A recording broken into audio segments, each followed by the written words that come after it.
વડોદરા જિલ્લાના સાવલી તાલુકાના પોઈચા રાણિયા ગામે પોઈચાની અંદર આવેલા ફેક્ટરી નામે એવડ ઓર્ગેનિક કંપની અને સુગીત ફાર્માસ્યુટિકલ કંપની તેના રસ્તા માટે કેતનભાઈ વાઘેલા આજરોજ રસ્તો તેમનો બંધ કરવામાં આવ્યો। કેતનભાઈનું કહેવું છે કે માલિકી મારી છે અને રાત્રે ફિનિશિંગ મારવામાં આવી। આજે સવારે કંપનીના લેબલો અને કર્મચારીઓ કંપની પર આવ્યા। કંપનીની થોડી આગળ ફિનિશિંગ મારેલી હતી। ગામના નાગરિકો દ્વારા હાજર હતા। પોઈચા ગામના સરપંચ શ્રી અશોકભાઈ ભોઈ, કેતનભાઈ વાઘેલા તેમને અલગ અલગ જગ્યા પર અરજી કરવામાં આવી। શ્રી કલેક્ટર સાહેબ, તાલુકા પંચાયત મામલતદાર સાહેબ, પ્રાંત અધિકારી શ્રી દીપકભાઈ વીરપુરા જમીન બચાવો અને પર્યાવરણ અભિયાન ચલાવે છે।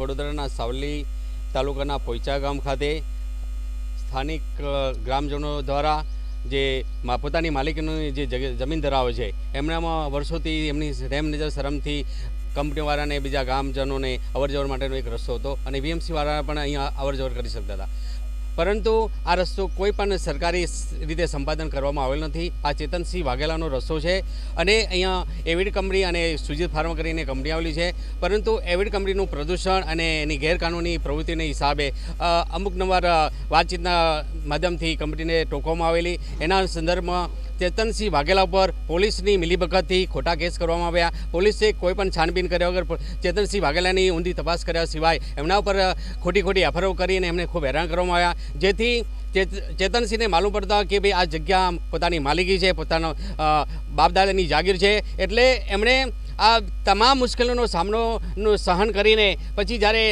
છેલ્લે ઘડીએ વિચાર્યું કે આપણે આ રસ્તો બંધ કરી દઈએ, કારણ કે જે લોકો ખોટા લોકો છે એમને સરકારમાંથી અને જે બી અધિકારીઓ મિલીભગતથી સામાન્ય માણસ ખેડૂતોને હેરાન કરવામાં આવે છે। આના સંદર્ભમાં મેં પણ આ કંપની વિશે ઘણી બધી સરકારમાં જીપીસીબીના અધિકારી, પોલીસ વિભાગમાં કલેક્ટરશ્રીને તમામને માહિતી આપી છે, પરંતુ અમારી અરજીઓનો આજ સુધી કોઈ નિકાલ કરવામાં નથી આવ્યો। અને એક સામાન્ય બાબતે કંપનીના માલિક પોલીસ સ્ટેશન પહોંચી જાય તરત ચેતનસિંહ વાઘેલા પર પોલીસ ફરિયાદ કરવામાં આવે છે, એટલે આ વાતનું ખૂબ ખંડન કરું છું કે આ દેશની અંદર પ્રદૂષણને નાથવાની ખૂબ જરૂર છે, પરંતુ સરકારી તંત્ર અને કંઈક સરકારી અધિકારીની મિલીભગતથી આ વસ્તુને આ ખાડા કાઢું કરવામાં આવે છે। એટલે આ વિડીયોના મીડિયાના માધ્યમથી આપ સૌને જણાવું છું કે ભાઈ ખેડૂતોને જીવવા દો અને ખેડૂતોને પોતાના પરિવાર માટે ખેતીની ખૂબ જરૂર છે, એટલે ખેડૂતોને હેરાન કરવાનું બંધ કરો અને ખેડૂતો પર નૈતિક તપાસ કરીને ખેડૂતોને ન્યાય આપવામાં આવે એવી હું આપ સૌને સામે વિનંતી કરું છું। મારું નામ દીપકસિંહ વીરપુરા, હું પર્યાવરણ બચાવો જમીન બચાવો મારું એનજીઓ ચલાવું છું।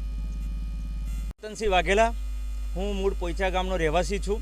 આ મારી પોતાની વડીલો પાર્જિત માલિકીની આ મારી પોતાની જમીન છે, પણ હું શરમાશરમ આજ દિન સુધી એવિડ કંપની, સુજીત ફાર્મા કંપનીને જવા દેતો હતો, પણ આ એવિડ કંપનીવાળાએ મારા ઉપર 2 ફરિયાદ દાખલ કરી અને મારા ગામના સરપંચ ઉપર લેક્ટોસ કંપનીવાળાએ બીજી 2 ફરિયાદ દાખલ કરી। આ લોકોએ પોલીસ તંત્રને સાથે રાખીને સાઠગાંઠથી મળીને અમારા ઉપર કુલ ટોટલ એક દિવસની અંદર 4 ફરિયાદ દાખલ કરવામાં આવી છે। એટલા માટે અમે પછી આ જે અમારો જે પોતાનો મૂળ માલિકીનો રસ્તો જે છે એ રસ્તાના લીધે આ લોકોએ અમને દબાવવા માટે પોલીસ તંત્રને સાથે રાખીને આ એક કૃત્ય અમારા સાઠગાંઠ રચીને આ એક કૃત્ય રચ્યું છે। એટલા માટે મારી એક માંગ છે કે આ કંપની વિરુદ્ધ અને જે પણ અધિકારીઓએ મારા વિરુદ્ધ અને અમારા ગામના સરપંચના વિરુદ્ધ જે ફરિયાદ ખોટી દાખલ કરી એની તપાસ કરવામાં આવે, એની સંપત્તિની જાંચ કરવાની અંદર આવે એવી મારું કહેવું છે। આપનું શુભ નામ? ચેતનસિંહ શંકરસિંહ વાઘેલા। તમે જે અરજી કરી તમે કયા ડિપાર્ટમેન્ટની અંદર અરજી કરેલી છે? મેં અત્યારે હર્ષ સંઘવી સાહેબને અરજી કરેલી છે, ગુજરાત સ્ટેટ પોલીસને અરજી કરેલી છે, કલેક્ટરને અરજી કરેલી છે, પણ મારા અરજીનો આજ દિન સુધી કોઈ નિકાલ કરવામાં આવ્યો નથી। આજ દિન સુધી કોઈ નિકાલ કરવામાં આવ્યો નથી। એટલા માટે મારે સ્પેશિયલ હાઈકોર્ટની અંદર મારી ફરિયાદ ક્રેશિંગ કરવા માટે સ્પેશિયલ હાઈકોર્ટ જવું પડ્યું છે।